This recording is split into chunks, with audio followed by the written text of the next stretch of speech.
Hello வணக்கம். கமல்ஹாசன் நடிக்கிற and Mani Ratnam direct பண்ணுற தக் லைஃப் படம் பார்த்தீங்கன்னா ஜூன் 5 ரிலீஸ் ஆக போகுது. படத்துக்கு நிறைய ப்ரமோஷனும் போயிட்டுருக்கு. அதே நேரத்தில் நிறைய பிரச்சனைகளும் வந்துட்டுருக்கு.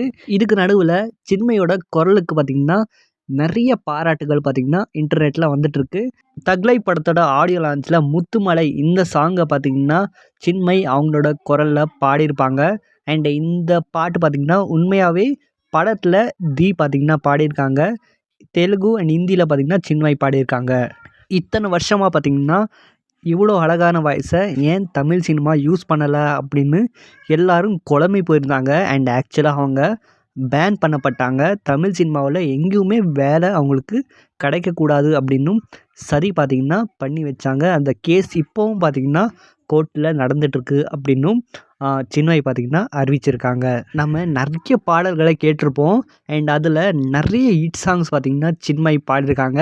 அண்டு நமக்கே ஒரு கன்ஃபியூஸ் ஆகும், இது உண்மையாகவே சின்மை பாடினாங்களா அப்படின்னு.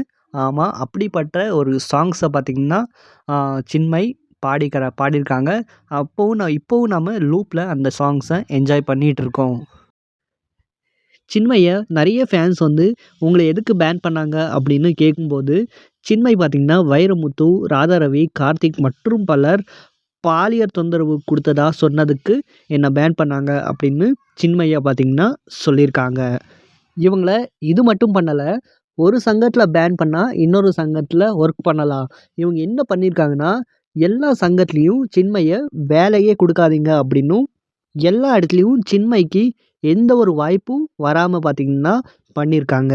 இந்த பேனையும் தாண்டி லோகேஷ் சார் எனக்கு லியோ படத்தில் த்ரிஷா மேம்க்கு வாய்ஸ் கொடுக்க பார்த்திங்கன்னா வாய்ப்பு கொடுத்தாங்க. அண்ட் அது படம் ரிலீஸ் ஆன பிறகு பார்த்திங்கன்னா தெரிய வந்தது. அண்ட் அந்த சமயத்தில் அவங்களால எதுவுமே பண்ண முடியல. ராதாரவி அவங்க எல்லாரையும் பார்த்திங்கன்னா வேலையை விட்டு தூக்கிட்டாரு. அண்ட் அவங்களுக்கு யாரும் வேலை கொடுக்கக்கூடாது அப்படின்னு அறிவித்தார். அன்பறிவு அவங்க 2 பேர் கூட யூனியன் மூலமாக பேன் ஆயிருந்தாங்க. அண்ட் கோர்ட் அவங்கள விட்டுடுச்சு. நான் 6 வருஷமாக ஃபைட் பண்ணிகிட்ருக்கேன். 19 பெண்கள் அவரோட பேரை சொல்லியிருக்காங்க. அவங்க யாருமே வெளியில் வந்து சொல்லலை. அண்ட் நீங்கள் என்ன நம்பணுன்னு தேவையில்லை. நீங்கள் நம்பினாலும் நம்பலைனாலும் உண்மை வந்து மாற போகிறதில்ல. நான் வெளியில் சொல்லி தான் ஆகணும் அப்படின்ற அப்படி ஒரு ப்ரெஷரில் கட்டாயத்துக்கு தள்ளப்பட்டேன். சில பேருக்கு எவ்வளோதான் சொன்னாலும் புரியாது எங்களோட அந்த பயமும் சுற்றி இருக்கிற நிலைமையும். அந்த விஷயம் உங்களுக்கு நடக்கிற வரைக்கும் அதோட வலியும் வேதனையும் உங்களுக்கு புரியாது அப்படின்னு சின்மை பார்த்திங்கன்னா சொல்லியிருக்காங்க. இதுக்கப்புறமாவது சின்மைக்கு அந்த கேஸ் முடிஞ்சு இதுக்கப்புறம் நிறைய வாய்ப்புகள் அண்ட் அவங்களோட குரலில் நிறைய பாடல்கள் வரும் அப்படின்னு எதிர்பார்க்கப்படுது. வெயிட் பண்ணி பார்க்கலாம்.